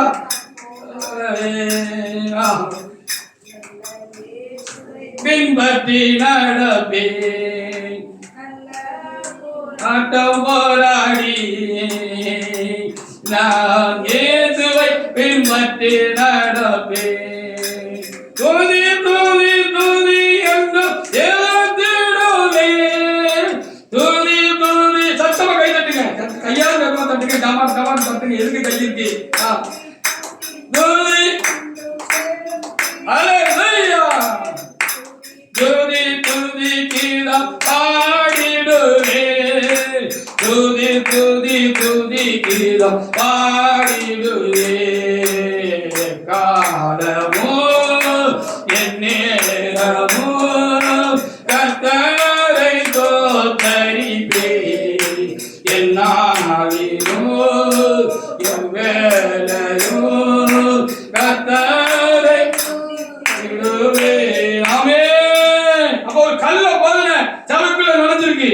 அப்ப இத பார்த்து துடிச்சு போனாரு பவுல் ஐயா. கள்ள போதனை சபைக்குள்ள உலா வருது, அதை நடமாட விட்டுருக்காங்க. கள்ள போதவர்கள், கள்ள கபடமுள்ள அப்போஸ்தலர்கள், கபடமுள்ள வேலைக்காரங்க, பொய்யான ஊழியக்காரங்க கள்ள போதனைய உள்ளுக்குள்ள விட்டுட்டாங்க அப்படின்னு சொல்லி அவர் ரொம்ப வருத்தப்பட்டு, நான் எதுக்கு நித்தமும் சாகுறேன், அனுதினமும் எதுக்கு சாகுறேன் அப்படின்னு சொல்லி அவங்கள கடிஞ்சு கொண்டாரு அப்படின்னு இங்க எழுதி இருக்குது. 1 Corinthians 58 கூட நீங்க வாசி பாருங்க. கிறிஸ்தவ வாழ்க்கைக்கு ஒரு சொகுசான வாழ்க்கை கிடையாது. சொகுசா வாழ்வதற்காக நாம் கிறிஸ்தவ வாழ்க்கைக்குள்ள வரல. கிறிஸ்துக்காக ஓதப்படுவதற்கு, பாராட்டு வைக்கிறதுக்கு, இறக்கிறதுக்கு, நம்ம உயிரை துச்சம் என்று வைத்து நாம் ஊழியம் செய்வதற்கு அல்லது தேவ சமூகத்தில் கர்த்தருக்கு ஆராதனை செய்வதற்கு தான் நம்ம வந்திருக்கிறோம். வாசிங்க. 1 Corinthians 15:58. ஆகையால் எனக்கு பிரியமான சகோதரரே, கர்த்தருக்குள் நீங்கள் அதிக படுகிற பிரயாசம் விருதா இருக்காது என்று அறிந்து நீங்கள் உறுதிப்பட்டவங்களா இருக்க. ஆமா இருங்க. கொலோசியர் 1:21-22 இதற்கு ஒத்த வசனம் என்ன செய்யப்பட்டிருக்கு இருக்கு. தடுமாறாதீங்க அப்படின்னு இங்க எழுதப்பட்டிருக்கு. லூக்கா 12ஆம் அதிகாரத்துல 30 வசனங்களை வாசிக்கிற பொழுது, அப்போ இந்த உலக காரியங்களை முக்கியப்படுத்தி வாழ்வது கிறிஸ்தவ வாழ்க்கை அல்ல, அது வெற்றி வாழ்க்கை அல்ல. நாம் வெற்றியாளர்கள் அல்ல, நாம் ஜெயிக்கிறவர்கள் அல்ல, ஜெயிக்க போகிறவர்கள் அல்ல என்பதுதான் கர்த்தர் இன்றைக்கு நமக்கு தீட்சிதமாக கொடுக்கிற ஒரு வேலை காரியமாக இருக்கிறது. லூக்கா 12:30 வாசி பாருங்க. வாசிங்க. இவைகளெல்லாம் உலகத்தார் நாடி தேடுகிறார்கள். உலகத்தார் இதெல்லாம் வேணுங்கிறது, இந்த உலக காரியங்களை உலகத்தார் தேடட்டும். நீங்க தேடாதீங்க. இவைகள் உங்களுக்கு வேண்டியவைகள் இதெல்லாம் வேணும்னு ஆண்டவருக்கு தெரியும். ஆமா தேவனுடைய ராஜ்யத்தை தேடுங்கள். ஆமா தேவனுடைய ராஜ்யத்தை தேடுங்கள். இதெல்லாம் சேர்ந்து உங்களுக்கு என்ன செய்யப்படும்? கொடுக்க கிடையாது. ஒரு நல்ல காணிக்கைய கொஞ்ச காலமா என் கூட ஐக்கியமா இருந்து எனக்கு கொடுத்துட்டு இருந்தாரு. திடீர்னு அவருக்கு எனக்கு ஒரு பிரச்சனை ஆயிட்டு. பிரச்சனைன்னு சொன்னா நான் அவரு கிட்ட போய் தேவையில்லாம மூக்கு நுழைச்சி எந்த காரியத்தையும் செய்யல, சண்டை போடல, ஒன்றும் செய்யல. அவரை கண்ணியமா தான் நடத்தினேன். அவரை கிட்ட ரொம்ப ஐக்கியமா அன்புமா தான் இருந்தேன். அவருக்காக பொறுப்போடு தேவசமத்துல உத்தரவாதியாக இருந்து ஜெபம் பண்ணிக்கிட்டு தான் இருந்தேன். ஆனா ஊழியத்துக்கு அடுத்த காரியத்துல ஒரு காரியத்துல அவரு என்கிட்ட முரண்பட்டாரு. அது ஏற்கனவே கத்தி நிச்சயித்துக் கொண்டிருந்த காரியம், கர்த்தர் சொல்லாம செய்ய முடியாது அப்படின்னு சொன்னேன். அவர் விலகி போயிட்டாரு. அவர் கர்த்தர் ஆசீர்வதிப்பாராங்க, அவர் நல்லா இருப்பாராங்க. அவருக்காக இப்போ நான் ஜெபம் பண்ணிக்கிட்டு தான் இருக்கேன். அவரு தப்பான இடங்களை போய் சிக்கிக் கொள்ளக்கூடாதுன்னு சொல்லி அவருக்காக ஜெபிச்சுக்கிட்டு தான் இருக்கேன். அவர் தப்பான இடத்துல போய் சிக்கிக் கொள்ளக்கூடாது அப்படின்னு. சரி, நான் இப்ப சோறு சாப்பிடாமல இருக்கேன், உடுத்தாமல இருக்கேன், எனக்கு எந்த குறையும் கிடையாது. ஹல்லேலூயா. சம்பந்தம் இல்லாம 2 பேரை தேவனாய கர்த்தர் இந்த ஆலயத்துல போய் ஜெபம் பண்ணுன்னு அவங்க கிட்ட தனிப்பட்ட முறையில கர்த்தர் பேசி அவங்க நினைச்சாங்க இங்க வந்து ஜெபம் பண்ணிக்கிட்டு இருக்கிறாங்க. கர்த்தர் யாரை கொண்டோ போசிக்கிறார். ஹல்லேலூயா. இந்த மாதிரி ஒரு ஏழை சகோதரன் உட்கார்ந்து இருக்கிறாரு. அவரை கொண்டு போசிக்கிறார். அவரை கொண்டு ஆண்டவர் என்ன செய்யறாரு? போசிக்கிறாரு. எனக்கு கொடுக்கணுங்கிறதுக்காக அவருடைய வருமானத்தை ஆண்டவர் கூட்டி கொடுத்திருக்கிறார். இந்த காலத்துல தனியா அவர்கிட்ட கேட்டு பாருங்க. எனக்கு கொடுக்கணுங்கிறதுக்காக, நான் நெருக்கத்தில் இருக்கிறேன் என்பதற்காக அந்த சகோதரருடைய வருமானங்களை அவரு வேலை பார்க்கிற இடத்துல கூட்டி கொடுத்திருக்கிறார். நேரத்து அவருக்கு கொடுத்த கருத்து அதிகமா கொடுக்கிறாரு. இன்னும் தேவையா இருக்குன்னா எனக்காக அவர் என்ன ஆசீர்வதிப்பாரு. ஹல்லேலூயா. அப்ப நான் கஷ்டப்படுகிறது என்னோட கூட சேர்ந்து இருக்கிற சகோதரனுக்கு ஆசீர்வாதம். அவரை கொண்டு என்ன ஆசீர்வதிப்பாரு? யாரை கொண்டு ஆசீர்வதிப்பாரு? அதுதான் இந்த லூக்கா 12:30 நம்ம பார்த்தோம். அதெல்லாம் உலகத்தான் தேடுறாங்க. நாளைய நாட்கள் நம்ம ஏன் கவலைப்படணும்? கவலையே வந்தாலும், கவலைப்படுற மாதிரி சூழ்நிலை இருந்தாலும் கர்த்தருக்கு காரியத்துல வலதுபுற சாயப்படாதுங்கிறது நம்ம உறுதியா இருக்கலாம். அதான் நம்ம கல்வி நிச்சயித்துக் கொண்ட காரியம், நாம் போதிக்கப்பட்ட காரியம். நீ கல்வியை நிச்சயித்துக் கொண்டவர்கள நினைத்தது அதை இந்நேரத்தில் கட்டாயம் என்று நீ அறிந்திருக்கிறாய். சிறு வயது முதல் வேத எழுத்துக்களை நீ சரியாக கற்று கொண்டவன். உனக்கு எல்லாம் தெரியும். பைபிளுக்கு மாறா, கற்றுக்கொண்டதுக்கு மாறா, நிச்சயித்துக் கொண்ட காலத்துக்கு மாறா நீ கால எடுத்து வச்சிடாத அப்படின்னு இங்க தெளிவா சொல்லப்பட்டது. யோவான் 15:19 உலகத்தை போகாத போல நமக்கு வேணும்னா வேணும், வேண்டாம்னா வேண்டாம். இந்த காலத்துக்கு வேண்டாம் அதனால விட்டுட்டு போயிடுவான், இன்னொரு காலத்துக்கு வேணும்னா திரும்ப போய் ஒட்டிக்கிடுவான்.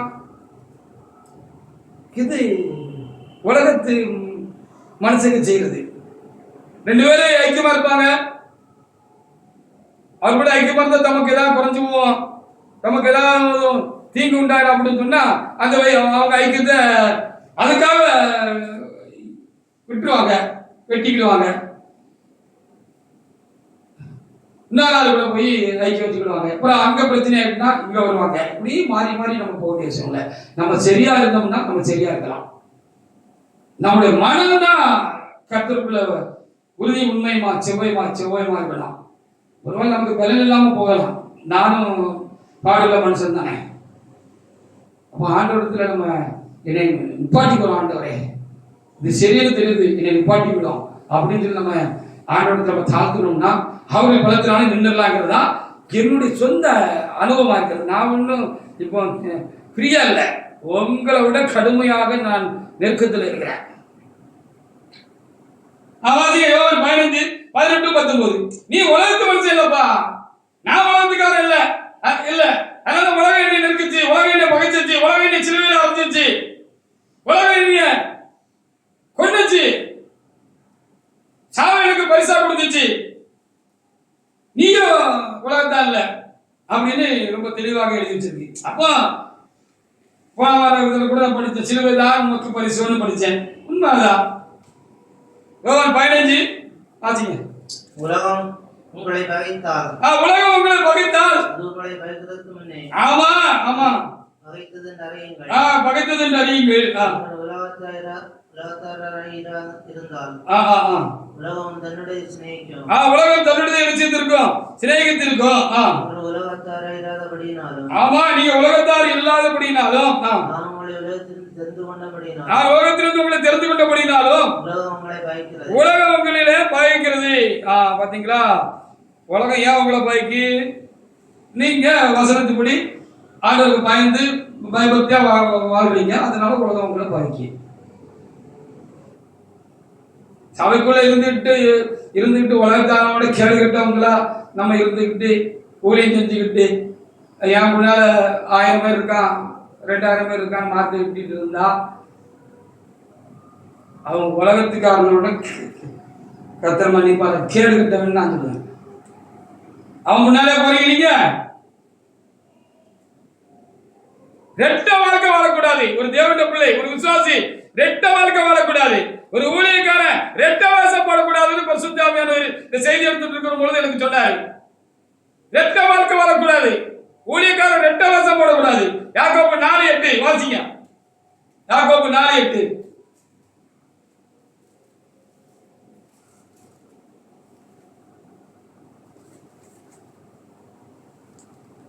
தேவனிடத்தில் சேருங்கள், தேவனிடத்தில் சேருங்கள், தேவனிடத்தில் சேருங்கள், அப்பொழுது அவர் உங்களிடத்தில் சேருவார். பாவிகளே, யார பார்த்து பாவிகளே சொல்றது? ரெண்டு மனசா இருக்க கூடாது, ரெட்ட வாழ்க்கை வாழக்கூடாது. இருமனம் உள்ளவர்களே உங்கள் இருதயங்களை பரிசுத்தப்படும். ரெண்டு இரு மனசு, ரெட்ட மனசு இருந்தா ரெட்ட வாழ்க்கை வாழுவான்.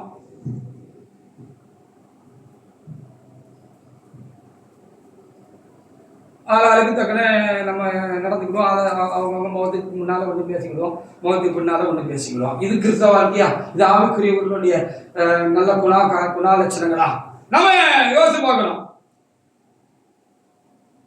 தேவனத்தில் சேருங்க, அப்பொழுது உங்களிடத்தில் சேருவாங்கன்னா நம்ம ஆண்டவர் வசனத்தை அறிஞ்சிடணும். அதுல நம்ம உறுதியா இருந்து அதுபடி நடக்க நம்ம ஆண்டவர் கிட்டே இருக்கணும். ஆண்டவர் நம்ம பக்கத்துல நெருங்கி வருவாரு. அப்ப ரெட்ட வாழ்க்கை வாழக்கூடாது. விசேஷமா ஊழியக்காரங்க ரெட்ட வேஷம் போடக்கூடாது. ரெட்ட வேஷம் போடுறாங்களா பல வேஷம் போடுறாங்களான்னு தெரியல. அவங்க நம்ம கிட்ட காட்டுறதுக்கு உண்மையான முகமா பொய்யான முகமான்னு தெரியாது. அநேக வேளைகள் அநேக கள்ள ஊழியக்காரர்கள் பொய்யான முகத்தை தான் காட்டுறாங்க. அவங்க உண்மையான முகம் சமய சந்தர்ப்பங்கள் தான் உங்களுக்கு தெரியும். 2 Corinthians 13:1-2 இன்றைக்கு ஊழியக்காரர்கள் திருச்சபைக்குள்ளேயும் எதையும் கண்டுகொள்கிறது இல்லை, பைய நிரப்புறதுல தான் குறியா இருக்காங்க. தங்களுக்கு முன்னால ஒரு கூட்டத்தை வச்சுக்கிறதுல தான் குறியா இருக்காங்க. தங்க வளர்த்துக் கொள்றதுல தான் குறியா இருக்கிறாங்க. ஏன் ஆண்டவர் திரும்ப திரும்ப தாராதுன்னா அது ஒரு முடிவுண்டாகிற வரைக்கும் ஆண்டவர் சொல்லிட்டு தான் இருப்பார்.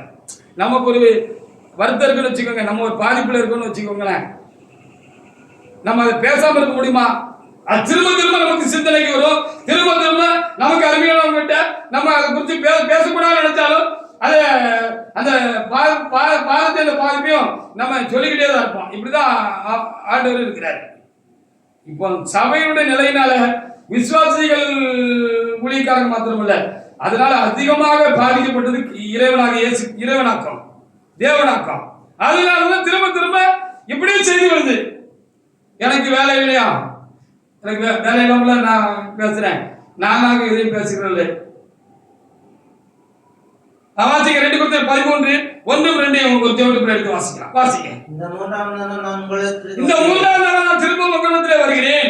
பல காரியங்களும் 2-3 சாட்சியுடைய வாக்கினால் 2-3 சாட்சியுடைய வாக்கினால் நிலைவரப்படும். நான் இரண்டாம் தரம் உங்களிடத்தில் இருந்தபோது சொன்னது போல தூரமா இருக்க உங்களிடத்தில் இருக்கிறவனாக இப்போ தூரமா இருக்கிற பொழுது நான் மறுபடியும் வந்தால் தப்ப விட மாட்டேன் என்று ஆமா மற்ற எல்லாருக்கும் முன்னாடி தேடுகிறேன். பாத்தீங்களா,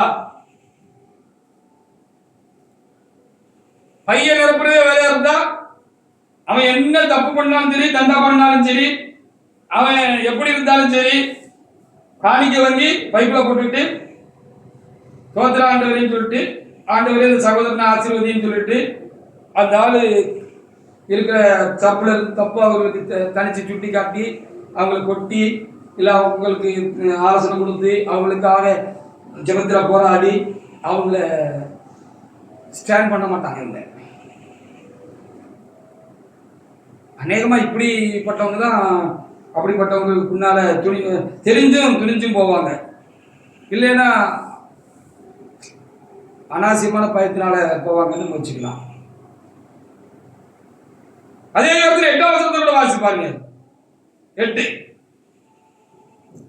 நாங்களோ பரீட்சைக்கு நில்லாதவர்களாய் 8 தானா சத்தியத்திற்கு விரோதமாக நாங்கள் ஒன்றும் செய்ய முடியாது. வசனத்துக்கு மேல ஒன்றும் செய்ய முடியாது, செய்ய மாட்டாங்க, செய்யக்கூடாது. ஊழியக்காரர்கள் விசுவாசிகளை சத்தியத்துக்குள்ளாக நடத்தணும், கிறிஸ்துக்குள்ளாக நடத்தணும், சபையில் சட்டத்திட்டங்களுக்குள்ளாக நடத்தணும், சத்தியத்துக்குள்ளாக நடத்தணும், அடுத்த நிச்சயத்துக்குள்ள காரியங்களுக்குள்ளாக அவங்களை நடத்திருந்து அவங்களே நடத்தணும். நடத்தினா இவரும் போவாரு, அவங்களும் போவாங்க மோட்சத்துக்கு. அநேக ஊழியக்காரங்க இன்னைக்கு ஒரிஜினல் முகத்துக்கு முகம் உங்களுக்கு எல்லாம் தெரியாது. சமய சந்தர்ப்பத்தில் நீங்க தெரிஞ்சுக்கிடுவீங்க. பொய் முகங்களோடு உலா வருகிறார்கள்.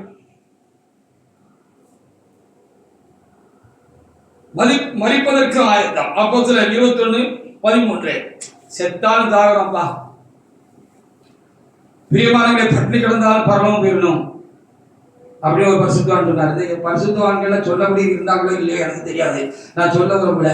ஆனா சில முக்கியமான நல்ல இப்படிப்பட்ட உயிருள்ள வார்த்தைகள் எல்லாம் எனக்குள்ள ஆழமா பதிச்சுச்சு. அதனாலதான் அது தேவைக்கு வெளியே வருது. வாசிங்க. அப்போஸ்தலர் 21:13 அதற்கு பவுல், நீங்கள் அழுது என் இதயத்தையே நுழைத்து காரிய பண்ணுகிறீர்கள். எருசலேமில் நான் கர்த்தர் இயேசு நாமத்திற்காக கட்டப்படுவதற்கு மாத்திரம் எருசலேமில் கர்த்தராக இயேசு கிறிஸ்து நாமத்தினால நான் கட்டப்படுவதற்கு மாத்திரமல்ல அதற்கு ஆயத்தமா இருக்கிறேன். சாகருக்கு ரெடியா இருக்கப்பா. நீங்க அழுது இதயத்தை கரைய பண்றீங்க. அழுது இதயத்தை கரைய பண்ணுவாங்க, மிரட்டி நம்மளை இதயத்தை குலுங்க வைப்பாங்க, பயமுறுத்துவாங்க. அப்போ சாகிறதுக்கும் ஆயத்தமா இருக்கணும்.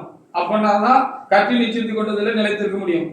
செத்தாலும் சாகிறேன், ஹல்லேலூயா, செத்தாலும் சாகிறேன் என்று யார் வைராக்கியமாக தேவசமூகத்தில் இருக்கிறார்களோ அவர்கள் தான் கட்டி நிச்சயத்துடைய காரியங்களை உறுதியாக நினைச்சிருப்பாங்க.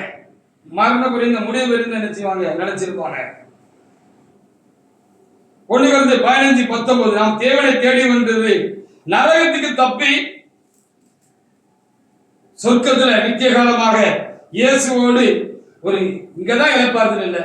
வீட்டுல சண்டை, சமையல சண்டை, ஊருக்குள்ள சண்டை, பக்கத்து கடற்காரங்க கூட சண்டை, போன இடத்துல சண்டை, தொழில் செய்யற இடத்துல சண்டை, சமாதானம் இல்லை.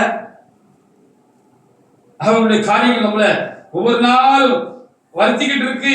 இங்க நமக்கு சமாதானம் இல்லை, இழைப்பாறுதல் இல்லை.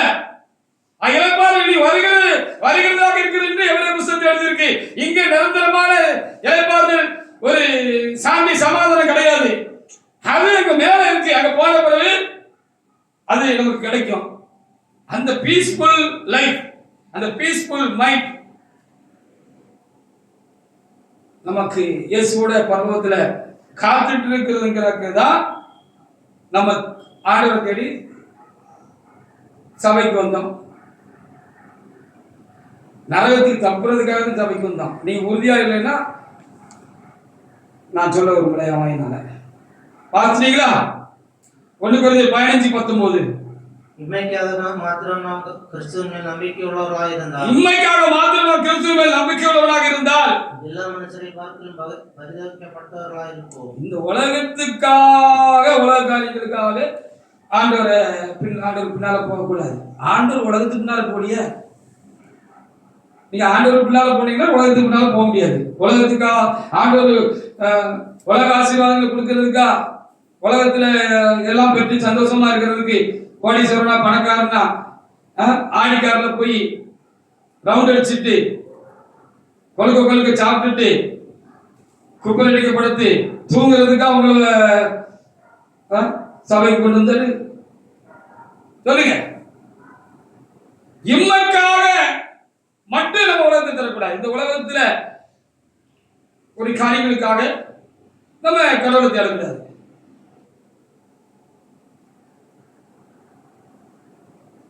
மற்ற மனுஷருக்காக நம்ம நம்ம பரிதாபம் சொல்லப்படுறது.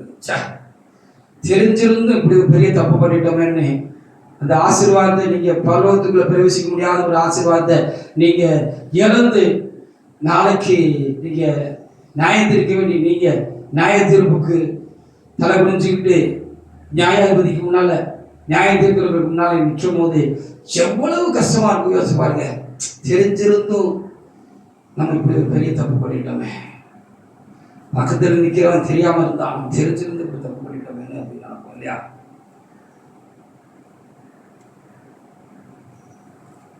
ரெண்டு தீமோத்தி 4:7-8 வாசிங்க.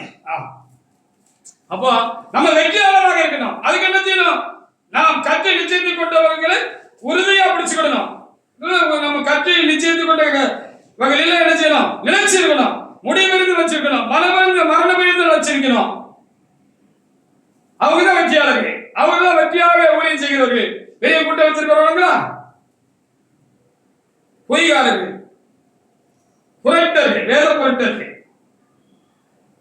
கிறிஸ்துவுக்கு வகைகர்கள். வேதனை சொல்லுது வெறும் வயிற்று சோம்பேறிகள் சொல்லுது. அவங்க நான் சொல்லலப்பா, நான் சொல்லவே இல்லை. அவங்க சிலுவைக்கு வகைகர்கள்.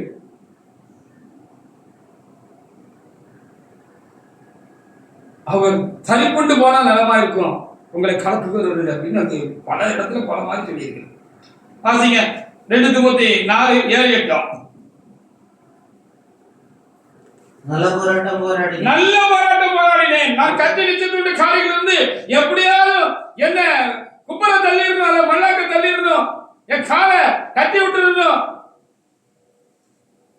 அப்படின்னு வந்த எதிர்ப்புகளுக்கு மத்தியிலையும் நான் உறுதியா நின்று அப்படி வருகிற சக்திகளுக்கு விரோதமாக, அப்படிப்பட்ட மனுஷர்களுக்கு விரோதமாக நான் என்ன செஞ்சேன்?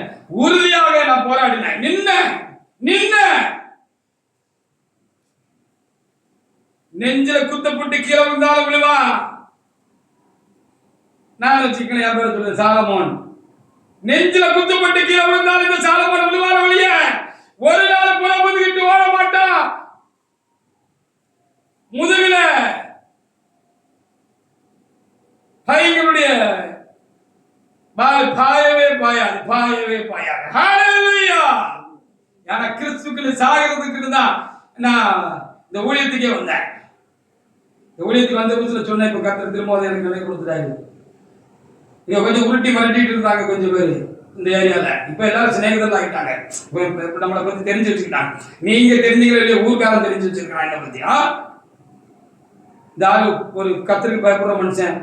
இந்த சபையில ஆளு கொஞ்சமா இருந்தாலும் இங்க கடவுள் இருக்காரு அப்படிங்கிற பயம் இந்த சபையை குறித்து என்ன குறிச்சும் இந்த ஏரியாவில் எல்லாருக்கும் இருக்கு. இப்ப எல்லாரும் என்கிட்ட ரொம்ப சிநேகமா இருக்காங்க. வந்த புத்துல கொஞ்சம் உருட்டல் மருட்டெல்லாம் நிறைய இருந்துச்சு. அப்போ ஒரு நாள் வெளியில ஸ்பீக்கர் வச்சு ஹால வச்சுட்டு தைரியமா அடிச்சுட்டு சொன்னேன், நான் இந்த ஊழியம் செய்ய வந்திருக்கிறேன், துட்டு சம்பாதிக்க மட்டும் இருக்கிறேன், அந்த ஊழியத்துக்கு வரல, இந்த ஊழியத்துல நான் சாகிறதுக்காக இந்த ஊழியத்துக்கு வந்தேன்னு சொன்னேன். இப்போ தான் சொல்றேன், நான் சாகவும் தயாரா இருக்கிறேன். நெஞ்சில குண்டடிப்பட்டு சாவான வழிய சாலமோன் முதுகுல குண்டடிப்பட்டு ஒரு நாளும் சாக மாட்டான். பெண்மை உடம்புக்கு எடுத்து ஓடுகிறவன் அல்ல, பயந்தான் கோடி அல்ல. எனக்குள்ள இருக்கிற கிறிஸ்து வைராக்கியம் உள்ளவர், அவர் வலிமை உள்ளவர், வல்லமை உள்ளவர்.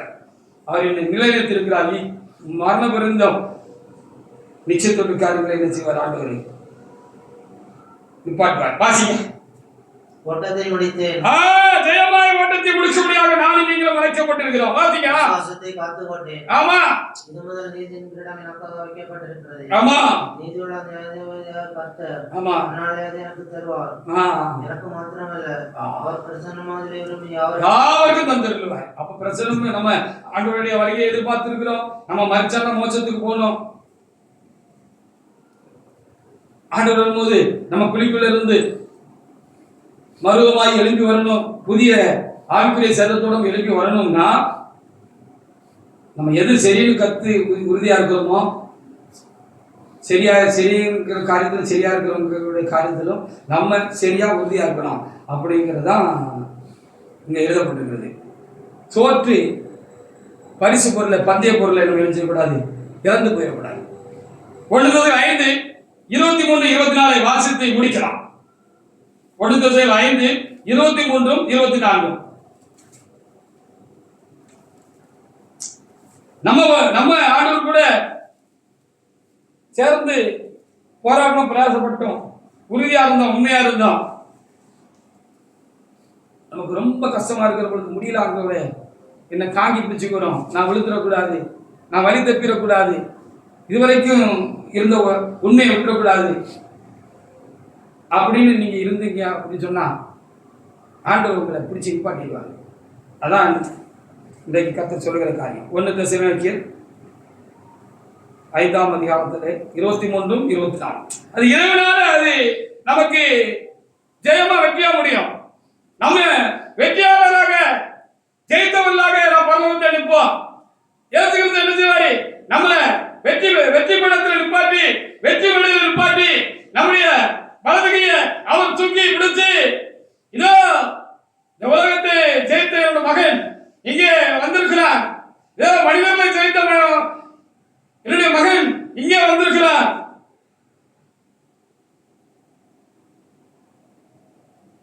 அப்படின்னு சொல்லி ஆண்டவர் நம்ம கையை வலதுகையை தூக்கி நிப்பாட்டி என்ன செய்வாரு, பரிசு பொருள் நமக்கு கொடுத்து வெற்றி கிரீடத்தை நம்ம தலையில சொல்லுவாரு. இதற்கு நிக்கணும், நிலைக்கணும். இதுதான் செய்தி. 1 Thessalonians ஆசிங்க. சமாதானத்தின் தேவன் தாமே, சமாதானத்தின் தேவன் தாமே உங்களை முற்றிலும் பரிசுத்தமாக்குவாராக. அன்னை இருக்கிற குறைகளையும் மாற்றி நம்மளை இன்னும் மெருகேற்றுவாராக, நம்ம இன்னும் நம்மளை பெருக செய்வாராக. உங்கள் ஆவி ஆத்மா சரீரம் முழுவதும் ஆமா நம்முடைய கர்த்தராகிய இயேசு கிறிஸ்து வரும்போது ஏதாவது தப்பு பண்ணா அதோட பாதிப்பு அங்க நம்முடைய சரீரத்திலேயும் அங்க உண்டாயிருக்குன்னு நீங்க புரிஞ்சுக்கிடணும். குற்றமற்றதாக இருக்கும்படி காக்கப்படுவார்கள். ஆமா, அப்படி தப்பு நமக்கு நம்ம அங்க அந்த ஆவிக்குரிய அந்த மருவமாகி தேவ சாயலாகி மாறி நான் தேவனோடு நம்ம இருக்கும்போது அந்த தேவனையும் நமக்கு பக்கத்தில் இருக்கிற உண்மையுள்ள பரிசுத்தவான்ல ஒரு உண்மையுள்ள ஒரு தேவனுடைய பிள்ளைய பார்க்கிற பொழுது அவங்கள மாதிரி நமக்கு சரியான பிரகாசம் இல்லைய, நம்ம முகத்துல ஏதோ அங்கங்க வடுக்கல் தெரியுத, நம்ம கையில வடுக்கல் தெரியுத, காலில் வடுக்கல் தெரியுத, சரீரத்துல அங்கங்க சில குறைகள் தெரியுத. அந்த அந்த அப்பல் கட்ட அந்த தேவட மனுஷனை போல, அந்த இயேசுவை போல, அந்த இயேசுவை பின்பற்ற அந்த தேவட மனுஷனை போல, அந்த இயேசுவை பின்பற்ற அந்த சகோதரி போல, சகோதரனை போல என் சரீரம் பிரகாசிக்கலையே, மின்னலையே, ஒளிரலையே அப்படின்னு நீங்க துக்கப்பட போறீங்களா? உங்களை அழைத்தவர் உண்மையுள்ளவர் அவர் அப்படியே செய்வார் அப்படின்னு சொல்லிருக்காரு. அப்படினாலே தேவனுடைய பிள்ளைகளே, நாம் கற்று நிச்சயத்துக் கொண்ட காரியத்தில் நம்ம நினைச்சிருக்கணும். என்ன போனாலும் போட்டுமே, உயிரே போட்டுமே, நம்மளை அழைத்தவர் உண்மை உள்ளவர், நம்மளை நிலைநிறுத்தி அப்படியே செய்வார், நம்மளை நிலைநிறுத்துவார்னு சொல்லி இருக்கிறது. அவரு நம்மளை நிப்பாட்டுறதுக்கு ரெடியா தான் இருக்காரு. நம்ம தான் உறுதியாக இருக்கணும். உறுதியாக இல்லைன்னா நம்ம நிச்சயத்துக்குள்ள காரியத்தில் நம்ம காரியங்கள் குறைஞ்சி வரது வாய்ப்பு இருக்கு. அப்படி இல்லாதவர்களுக்கு தேவனிடத்தில் நிற்கிறேன் சொல்கிற நாளும் நின்று விடாதவர்களுக்கு தொடர்ந்து என் தேவனிடத்தில் நான் வேண்டிக் கொள்வதாக. மரண பரியந்தம் நிலைத்திருக்கக்கூடிய கிருபையை நான் கற்று நிச்சயத்துக்கொண்ட காரியங்களை நான் உறுதியாக நிற்கக்கூடிய கிருபை பலத்தையும் தேவனாய் கர்த்தர் எனக்கு தந்தருவானாக. கர்த்தர் இந்த வார்த்தைகளை ஆசீர்வதிப்பாராக. நாம் தேவனாய் கர்த்தரை சோதரிப்போமாக.